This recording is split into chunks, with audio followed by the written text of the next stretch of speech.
Mapagpalang araw sa inyo po lahat. Ito po ang inyong kaibigan kay Jesus, Brother Manny Bautista. Kaibigan, minsan pa, ito po ang tunay na pagbubunyag ng katotohanan o salita ng Diyos ayon sa Biblia. Ang gamit ko pong Biblia ay maliit lang, ang Biblia. Ito po, bagong tipan, kaya maliit.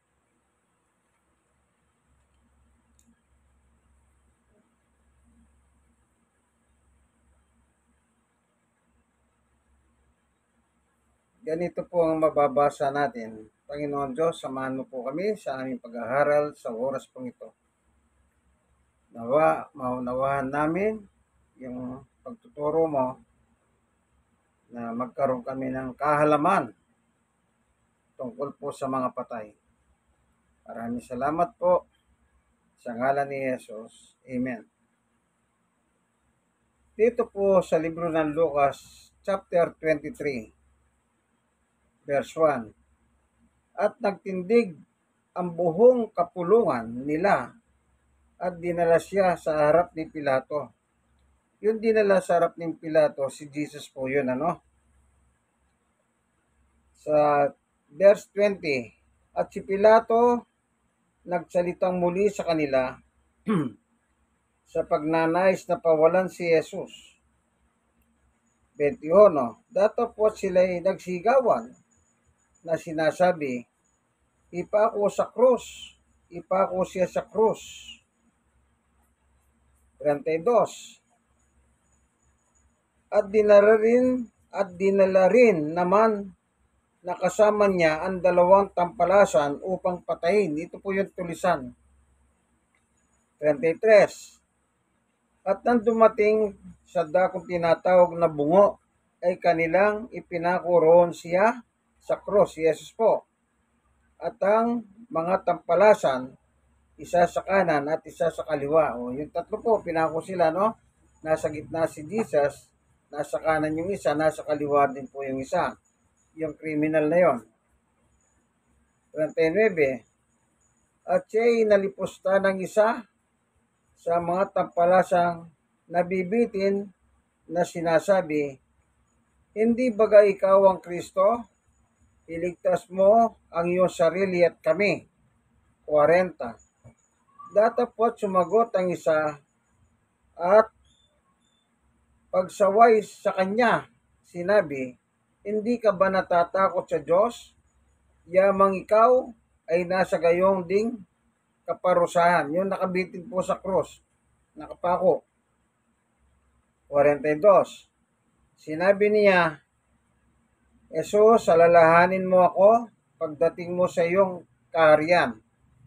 Ito po yung nag-repent na isa, yung hindi nagalipusta kay Jesus. Sunod, sa 43, at sinabi niya sa kanya, katotohanan sinasabi ko sa iyo, ngayon ay kakasamahin kita sa paraiso. Pansinin niyo po yung salita ni Jesus, yung salita nung isa nakapako sa cross na inahamin niya, dapat lang silang atulan ng kamatayan kasi masama ang kanilang ginawa. Pero yung isa nagalipos na pa, Ayun, ang sabi nito, yung isa, yung nag-repent na po kay Jesus, at sinabi niya, Jesus, alalahanin mo ko pagdating mo sa iyong kaharian. Ano po? Remember me. Sabi niya, kapag ikaw ay naghahari na. Ang sagot ni Jesus, ngayon ay kakasamahin kita sa paraiso. O, paraiso po binanggit, Itong dalawang ito po, silang tatlo, namatay po sila nung araw na yon. Yung dalawang kriminal at saka si Jesus, po. Ito po yung ginugunita nila tuwing mahal na araw. Kaya po nating pinaksa ito kasi po, mayroong kaugnayan sa mga patay. Kung mapapansin niyo po yung sitwasyon ng dalawang kriminal, yung isa, tinanggap si Jesus. Kaya sabi niya, halalahanin mo ako. At ngayon, sabi ni Jesus, oo, ngayon din, isasama kita sa paraiso. Alam niyo po, tayong tao habang nabubuhay tayo dito, malaya po tayo. Malaya tayo in the sense na kailangan din po malaman natin yung ating spirituality. Hindi yung basta ka na lang gawa ng gawa. Ano po? Kasi nung si Jesus nangangaral sa 4:17 ng Mateo, babasahin ko lang po ganito po nakalagay. Mateo 4:17. Mula noon ay nagpasimulang mangaral si Jesus at nagsabi, mangagsisi kayo sapagkat malapit na ang kaharian ng langit. Anong sabi ng Panginoong Yesus nung nangangaral po siya? Mangagsisi kayo. Ang kausap tao. Itong nakapako sa cross, yan po, isa po siya sa nagsisi. Kasi nakapako na po sila sa cross, Anytime, pwedeng mamatay na po sila. Kasi ang atol po sa kanila ay kamatayan sa cross, Kaya nagsisi po siya. Tinanggap niya si Jesus sa kanyang buhay. Kaya sabi niya sa Lucas 23:42 at sinabi niya, Jesus, alalahanin mo ako pagdating mo sa iyong kaharian. 43. At sinabi niya sa kanya, ito po'y sagot ni Jesus, katotohanan sinasabi ko sa iyo, ngayon ay kakasamahin kita sa paraiso. Yung paraiso po, ibig sabihin, doon sa Bible Concordance, ang ibig sabihin po ng paraiso ay paradise is the part of the spirit world in which the righteous spirit who departed from this life await the resurrection of the body. It is a condition of happiness and peace. Ano daw po yung paraiso? Yun po ay dako ng mga spirituality. Yung nabubuhay ka rito, sumusunod ka po sa Panginoon Diyos. Spirituality ka, pag namatay ka, yun, pupunta ka sa paraiso, kagaya ng isang nagsisi, Sabi ni Jesus, sasama kita pa sa paraiso ngayon din. So, yung paraiso po ay dako ng yung mga namamatay na spirituality, yung naglilingkod po sa Panginoon, yung sumusunod. Hindi ko mo nananampalataya, okay yun. Kailangan sumusunod din po kayo at the same time. Ano po? Tignan nyo po, babasahin ko lang yung 1:36.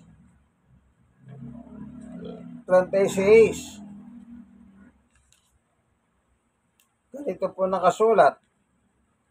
Ang sumasampalataya kay Jesus ay may buhay na walang hanggan. Ngunit ang hindi tumatalima kay Jesus ay hindi makakakita ng buhay kundi puhot ng Diyos ang sumasa kanya. Kahit po sumasampalataya ka, kung hindi ka naman sumusunod kay Jesus, useless lang din po yung pananampalataya mo, patay yon. Walang bisa. Yung nakapako po, hindi na makakagawa yon. Nakapako na po, hindi na makakababa yon para siya maglingkod pa sa Diyos o sumunod. Na po, kaya yung pagkakataon niyang yon, bago man lang siya mamamatay, tinanggap niya po si Jesus sa kanyang buhay. Ano po? Yan.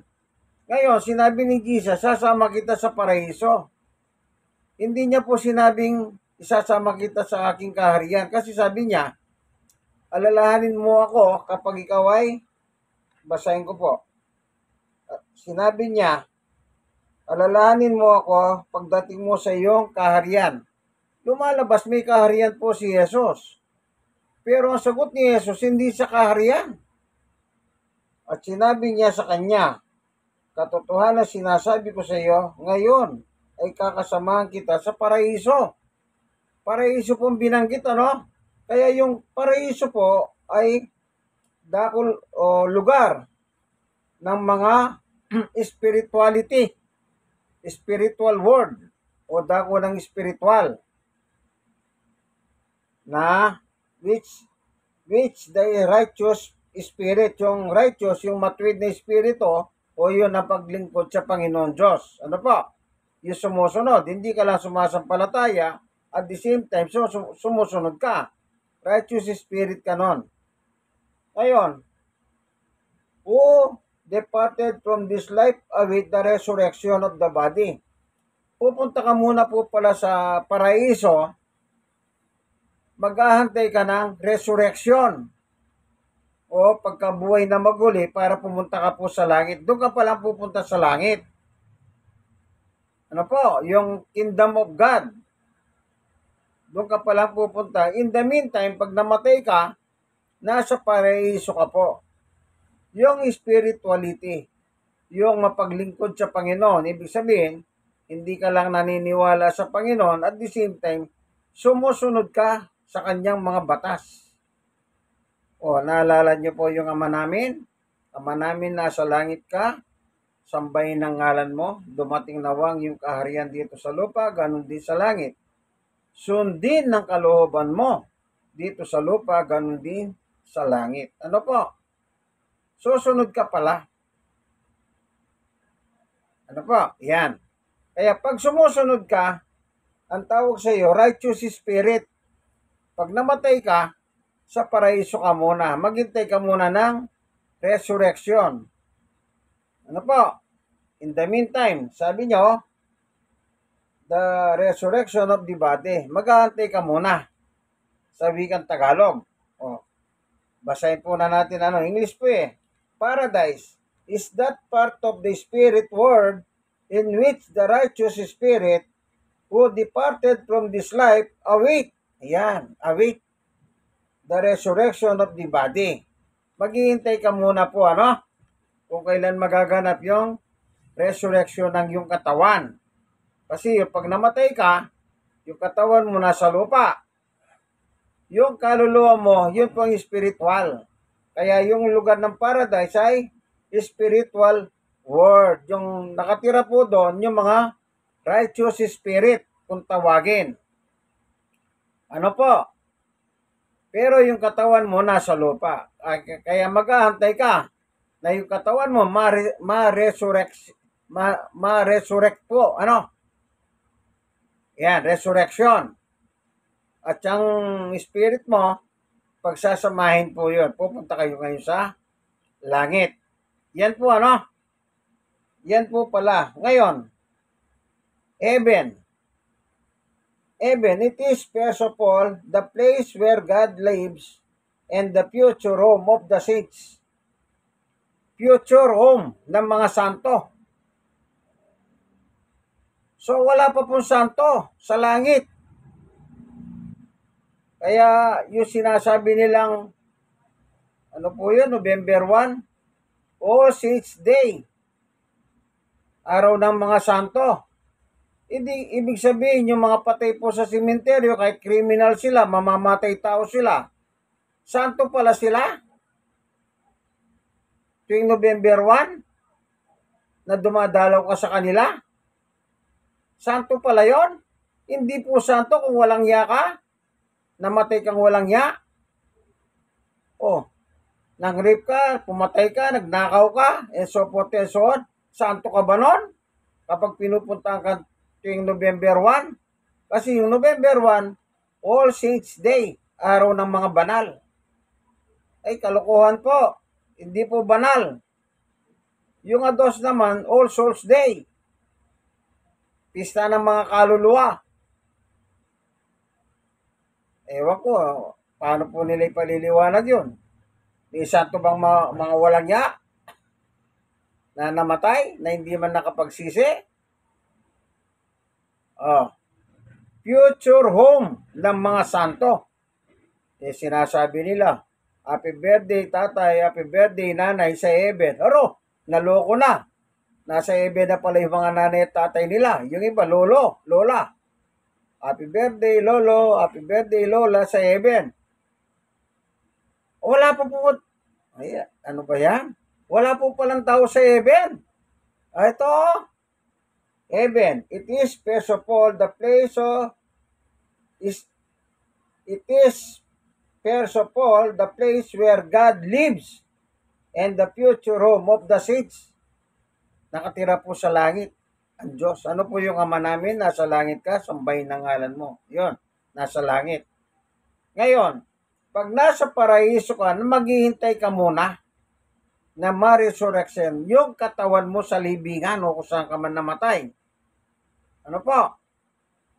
At saka ka pupunta doon sa langit. Pag spirituality ka, sumusunod ka, hindi ka lang nananampalataya sa Panginoon, at the same time, sumusunod ka. Hindi po pwede ka, nananampalataya naman ako. Ang tanong, sumusunod ka ba? Baka naman puro kapalpakan ang ginagawa mo sa buhay mo. Wala rin pong kwenta yon. No? Useless. Tuloy natin. In the sense of being God's home, and the ultimate place for the faithful, it is clearly distinguished from paradise, which is the temporary abode of the faithful spirit of the person who have lived and died on this earth. Yan. Yung po palang namatay na faithful spirit, yung mapagsunod po. Sumunod sila. Nasa paraiso ka at naghihintay ka ngayon na makarating po sa from paradise to heaven. Lilipat ka pagdating ng resurrection of your body. At yung katawan mo at yung kaluluwa magsasamang muli at sasama ka ron sa kaharian ng Diyos. Yun ang sinasabi ni Jesus na 12:26 ng 1. Tignan natin. Kung ang sino may taho naglilingkod sa akin, yun, naglilingkod, yung sumusunod. Kung ang sino mang taho naglilingkod sa akin, ay sumusunod sa akin, at kung saan ako naroon, ay dodohon ang lingkod ko. Kung ang sino mang taho ay maglingkod sa akin, siya'y pararangalan ng Ama. Yun langit po makakarating. Pararangalan ka ng Ama. Kaya, after na resurrection yung katawan mo, pagsasamahin yung espiritu mo, nasa paradise o paraiso, akyat ka na sa langit. Sabi ni Jesus, pararangalan ng aking Ama. Yun. Parang graduation po sa langit yun. Ano? Graduation. Pararangalan. Ano po? Yan. Ayan. Ito po yung paradise at saka heaven. Kaya yung namatay, ang sabi ni Jesus, hindi niya sinabing idadaling kita sa kaharian ng langit. Hindi. Ang sabi niya, dadaling kita sa paraiso. Yung pala maghihintay ka pa. Pero yung paraiso po, dako ng it is a condition of happiness and peace. Yan. Masaya ka. Wala na pong dusa, wala nang hirap. Kung dito po nagdurusa ka, naghihirap ka dahil mahirap ang buhay, doon po sa paraiso, wala na pong ganyan. Yung kahirapan mo rito, hindi mo na matitikman, hindi mo na mararanasan sa paraiso. Ang ginagawa mo na lang doon, maghintay ka lang ng resurrection of your body kasi nakalibing pa yun sa sementeryo kung saan man nilibing po yun. Kung saan ka man namatay, doon ka nawala. Babangon muli yung katawan mo. At yung katawan ng espiritu mo, magsasama. Doon po kayo pupunta sa langit na sabi ni Jesus, kung saan ako naroon, doon din kayo. Taga saan si Jesus? Sa langit. Kasi doon po siya umakyat sa langit nang mamatay siya. Then, in 3 days, nabuhay siyang maguli at umakyat sa langit. Kaya doon po, doon niya makakasama ngayon yung mga naglilingkod sa kanya na sinabi niya sa 1:12:26. Yung naglilingkod at sumusunod sa akin. Kita niyo po sa ano sabi ni Jesus? Yung sumusunod. Hindi po pwede yung, ako naman naglilingkod ako sa iyo, pero hindi ka sumusunod. Ako naman meron akong pananampalataya sa iyo, hindi ka naman sumusunod. Useless lahat yun. Huwag mo pong ipagmalaki na meron kang pananampalataya sa Panginoon. Pero ayaw mo naman sumunod sa Kanya. Matigas ang dibdib mo, matigas ang ulo mo. Ay hindi ka pupunta sa paraiso. Pag namatay ka, impyerno ka. Kasi dalawa lang po patutunguhan ng tao. Impyerno at langit. Pag namatay naman na walang yaka, ang tawag naman po doon, dako ng pagdurusa. Hindi po paraiso. Yung sa 16 ng Lucas, yung dalawa, yung si Lazaro, at saka yung mayaman na walang nya.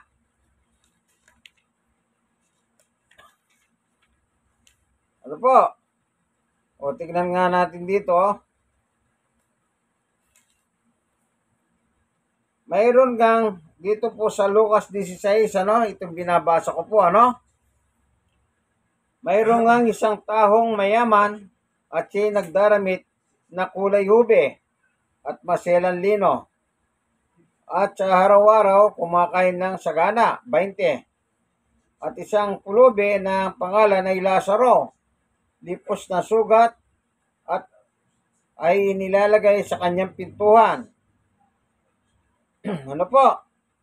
At naghahangad ng mapakain ng mga mumo. Yung nahulog ng mayaman, yun ang pupulutin niya. Mumo ang tawag po ron, Hindi po mumo, yung multo. Yung mga nahulog. Ano po? Yan. At naghahangad na mapakain ng mga mumo. Ano po? Yun ang nakalagay. Ano po? Purihin ang Panginoon.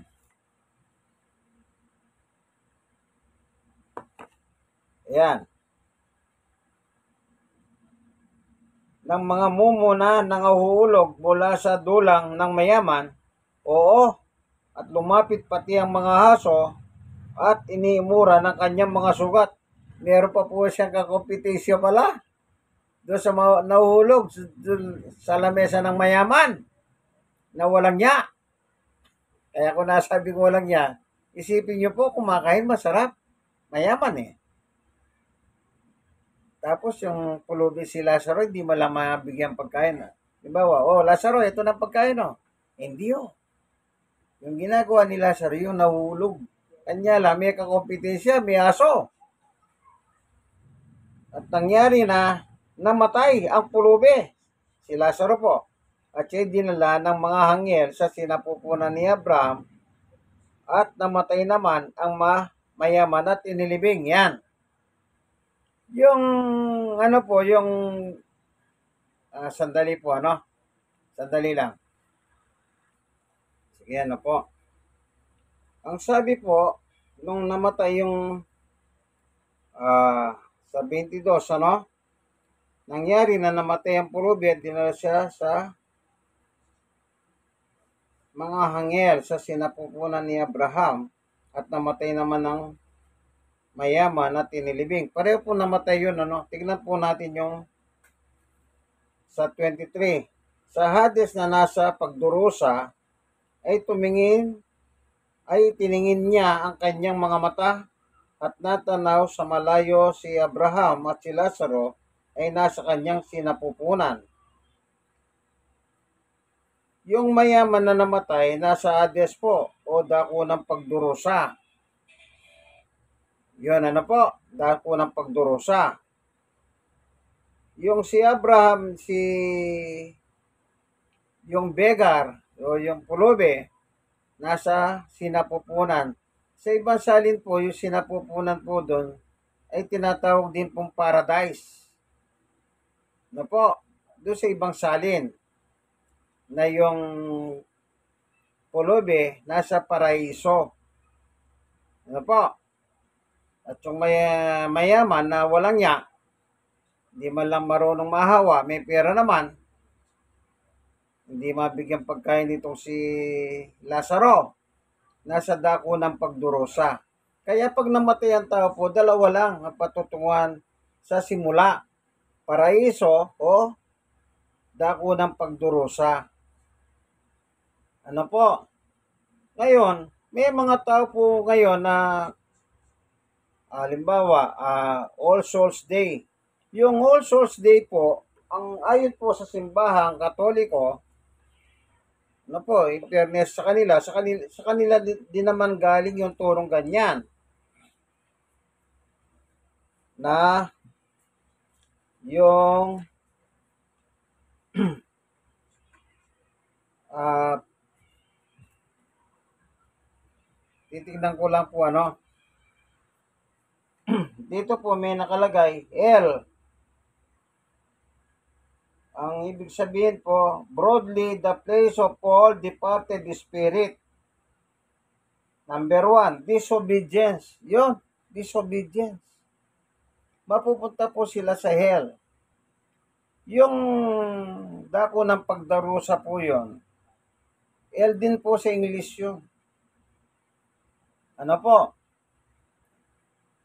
Yan, tandaan nyo po Kaya yung dalawang namatay po, ipinapakita lang ng kasulatan na yung isa pumunta sa paraiso at yung isa naman sa dako ng pagdurusa. L sa English. Ano po? Disobedience. Then, unrepentant sinners. Hindi nagsisi. Sabi ni Jesus, magsipagsisi kayo. Yung 4:17, yung binasa ko kanina. Ulitin nga natin.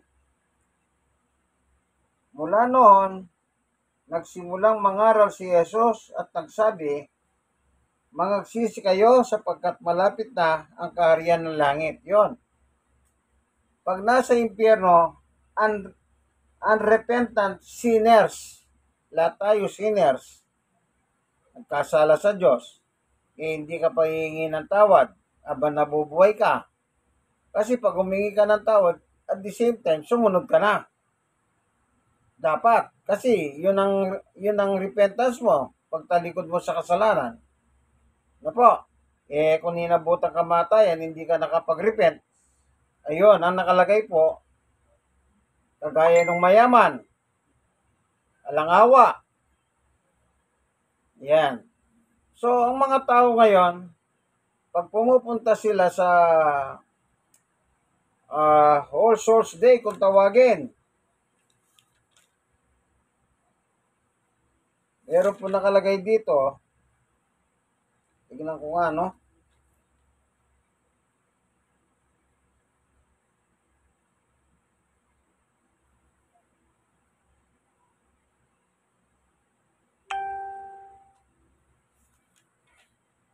Ito.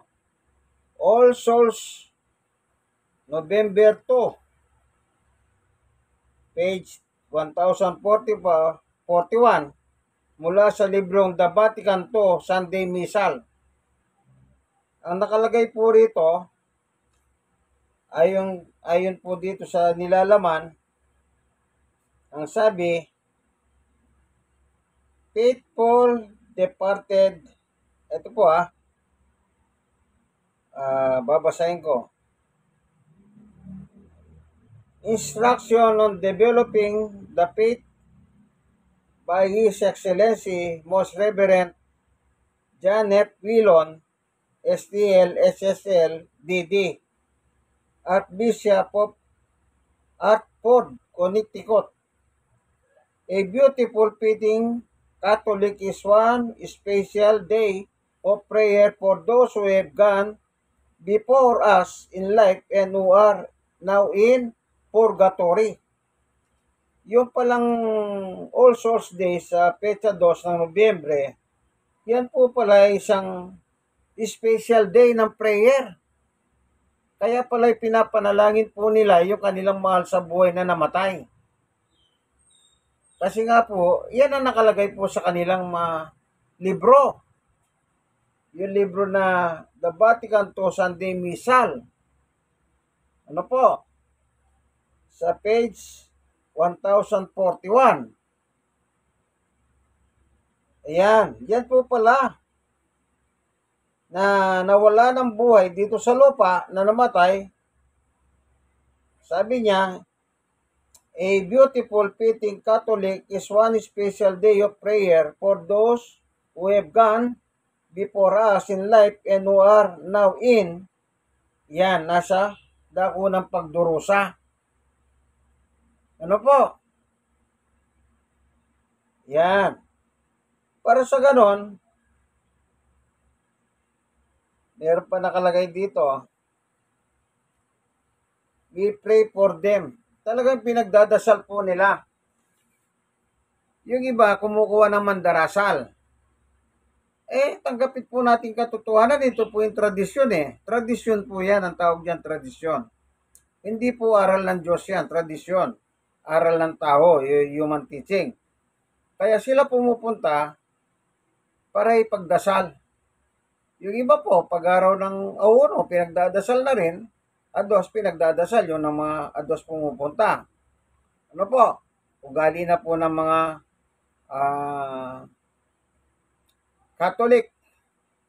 Katoliko. Yan. Pinagdadasal yung kanilang mga namatay na mahal sa buhay. Pero magtataka ka bakit ay kinuha na ni Lord kasama na sa langit. Nasa langit na pala bakit mo pa ipagdadasal? Hindi po ba gano'n sinasabi ng mga tao? Oy, nasa na, boy pa ba nanay mo? Ay, wala na po, kinuha na ni Lord. Nasa piling na ni Lord. Kung nasa piling ni Lord, ba't mo pa pinagdadasal? Then dumarating yung undas. Maaring November 1 or November 2. Noon, ganun po, ano? Pero ngayon, dahil marami ng tao, ang undas, inaabot na 5 araw. Kasi nga po, sa dami ng tao, ano na po, overpopulation na. Ang ating Philippines. Ano po? Yan. Hindi na po. Kasi sabi dito sa Lucas, yung binasa ko, yung 2 namatay, yung isa nasa paraiso. Yung Abraham Bosom.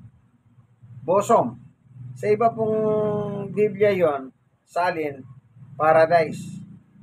Yung bosom ni Abraham. Ngayon, pinagpipray pa yung mga traditionally, nagpipray pa sila na sana anguhin sila ng Diyos isama sa langit. Pero meron po nakalagay dito Basahin ko po kung pwede bang maglipatan. Yung 2, yung patay. Ang sabi po rito,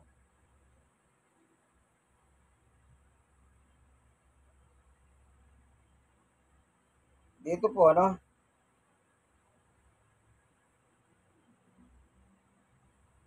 ito na po. Sa Lucas 16:26. At bukod sa lahat ng ito, may isang malaking banging nakalagay sa pagitan namin at ninyo upang ang mga mag-ibig tumawid buhat din hanggang sa inyo ay hindi maaari at gayon din walang makakatawid mula diyan hanggang sa amin. Yung nasa dako ng pagdurusa, hindi po makakatawid papuntang paraiso. O yung nasa paraiso, hindi rin makakatawid papuntang pagdurusa. Dako ng pagdurusa. O, pagkatapos ipapanalangin mo na yung mahal mo sa buhay makatawid papunta sa piling ng Panginoon. Hindi na po pwede yun. Patay na. Hanggat nabubuhay ka, doon ka mag-repent. Ano po? Repentance means pagtalikod sa kasalanan. Then ang gagawin mo, susunod ka na sa Panginoong Yesus. Kasi sabi niya, yung sumusunod sa akin. Kung saan ako naroon, doon din sila. Oh. Ayun po pala, no? Kaya kahit anong gawin mong panalangin, halimbawa, ang mahal mo sa buhay, hindi nakapagsisi, namatay. Halimbawa, ang trabaho niya, drug lord. Oh, napasabak sila sa alagad ng batas at nabaril, namatay. Sigurado, nung pagkamatay, pag-iwalay ng kanyang kaluluwa, diretso na po yun sa dako ng pagdurosa, kagaya nitong mayaman na walang abag, walang hawa. Kay Lazaro. Oh. Ang timano nandun na po sa dako ng pagdurosa. Kaya nagmamakahawa siya kay Abraham na sana umari, tawid-tawid. Hindi na po pwede patawid-tawid.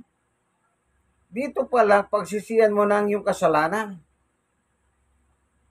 Aminin mo ang iyong kasalanan. Dito po sa unang 1, meron nakalagay na ganyan. Sa unang 1:9. Basahin ko po, ano? Kaya yung sinasabi nila,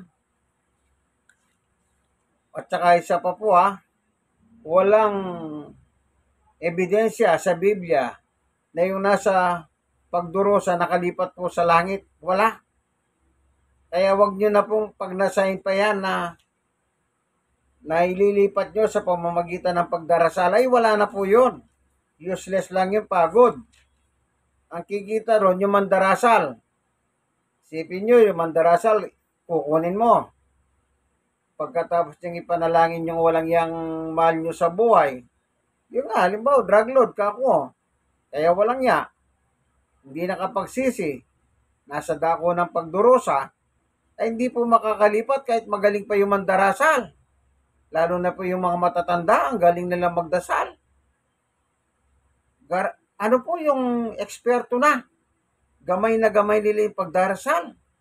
Ay wala na pong kwenta yun kahit anong gawin nyo po, kaibigan. Hindi naman sa paninira.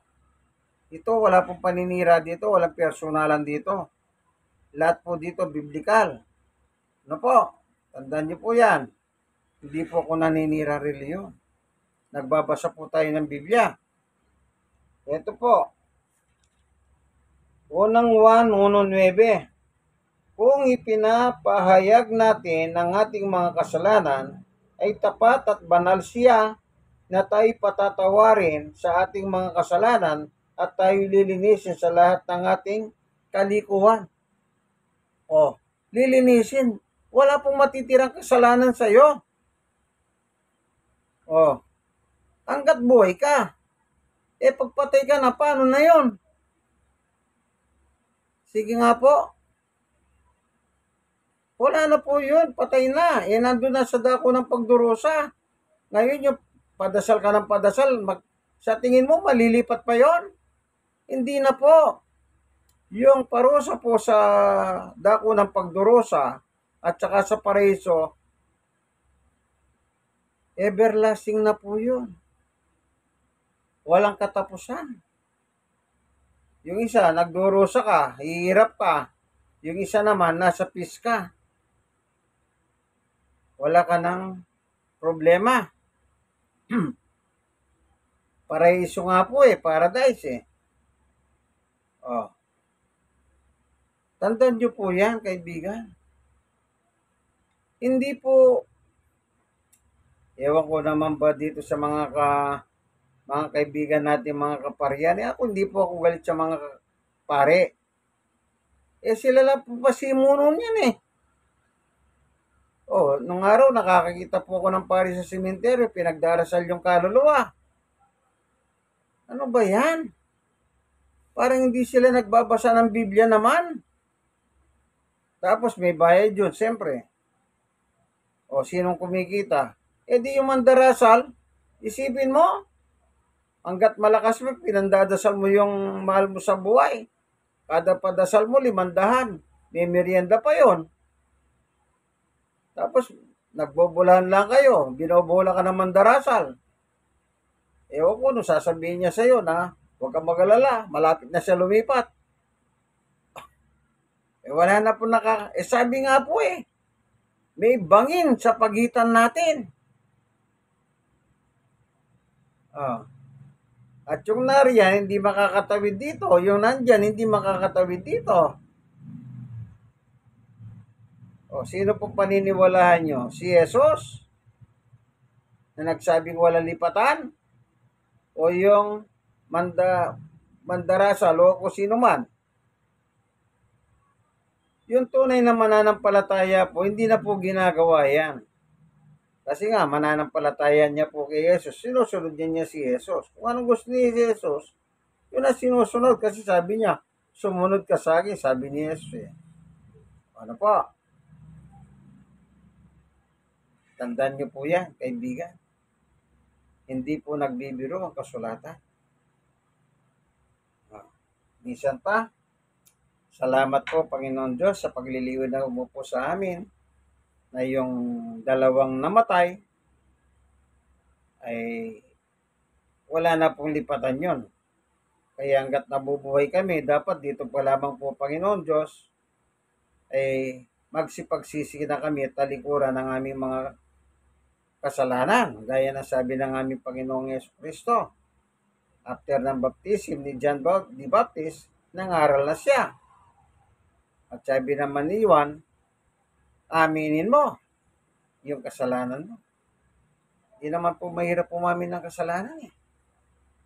Kasi pag umamin ka, kayong dalawa lang na Diyos sa magkakahalaman eh. Habang nagdadasal ka. Hindi po ba? Kaya panahon na po, bago man lang tayo abutin ng huling antungan o kamatayan, bago man lang magdilim ang paligid, di ka nga, magsipagsisi na po tayo. Salamat po, Panginoon Diyos, sa liwanag ng iyong pagtuturo sa amin, ayon sa kasulatan. Maraming po salamat sa ngalan ni Jesus. Amen. Minsan pa, kaibigan, ito pong inyong kaibigan kay Jesus, Brother Manny Bautista. I-share nyo naman po. Pag i-share nyo po, yung kayong mga nasira, i-share nyo rin. Malay nyo po, pag nakapanood sila ng aking munting video, magindahan nyo para magbago po sila. Hindi po ba? Naging kasangkapan pa kayo ng Diyos. Sinyer nyo lang ang video ko, nakatulong kayo ng iba. Purihin ang Panginoon. Apo, tatandaan po natin, ang lahat ng bagay nagwawakas, maging ang buhay ng tao. Tingnan nyo po sa sementeryo, iba-iba ang sukat ng mga nicho. Iba-ibang panahon namatay po ang tao. Mayroong mamatay ng bata, may mamatay na matanda, may mamamatay na alanganin. Ano po? Tandaan po ninyo, bago man lang dumating yung katok ng kamatayan, nawa nakapagsisi na po tayo, kaibigan. Wala pong pinakamahalaga na dapat gawin habang nabubuhay tayo. Lagi nating alalahanin yung gusto ng Diyos. Ulitin ko, Ama namin na sa langit ka, sambahin ang ngalan mo. Dumating nawa ang iyong kaharian dito sa lupa, ganun din sa langit. Sundin ang kalooban mo dito sa lupa, ganun din sa langit. Pagsunod po, panguli, tignan natin yung pagsunod sa Diyos. Mateo 7, ito po sabi ng ating Panginoong Yesu Kristo. Sa 21, 7:21. Hindi bawat nagsasabi sa akin, Panginoon, Panginoon, sabi ni Jesus, ay papasok sa kaharian ng langit, kundi ang gumaganap ng kalooban ng aking Ama na nasa langit. Kapag sumunod ka sa Ama ng Panginoong Yesus na nasa langit, sumunod ka sa kanyang Ama na nasa langit, garantisado, doon ka mapapalangit. Oh. Ano po? Kaya sabi niya, yung resurrection, pag namatay ka, yung katawan mo lupa, nasa lupa, at yung espiritu mo, yung buhay mo sa loob, nandun po sa spiritual world, paradise, paraiso, mag-aantay ka ng mag-resurrect yun. Pag nag-resurrect yung katawan mo at yung espiritu mo, pagsasamahin muli, then doon na po pupunta sa langit. Makakapiling mo po doon ang Panginoon Diyos, ang Ama ng Panginoong Yesus at si Jesus. Ano po? Di po ba napakagandang pangako yan? So, anong dapat mong gawin? Eh di, simulan mo na pagsisisi ng iyong kasalanan, pagtalikod ng iyong kasalanan, kaibigan. Before it's too late. Oy, Amerikano yan. Sparkling in dollar. Ano po, hindi po nagbibiro ang Panginoong Yesus na sinabi niya, magsisi kayo. Kaibigan, minsan pa, ang salita ng Diyos ay mapagkakatiwalaan. Share niyo po At kayo naman na-share, i-share niyo po sila. God bless us all. Ganito na lamang po ang aking munting video. Minsan pa, ako po si Brother Manny Bautista, ang inyong kaibigan kay Jesus. Nasa programa po kayong ang tunay na pagbubunyag ng katotohanan o salita ng Diyos sa Biblia. God bless us all.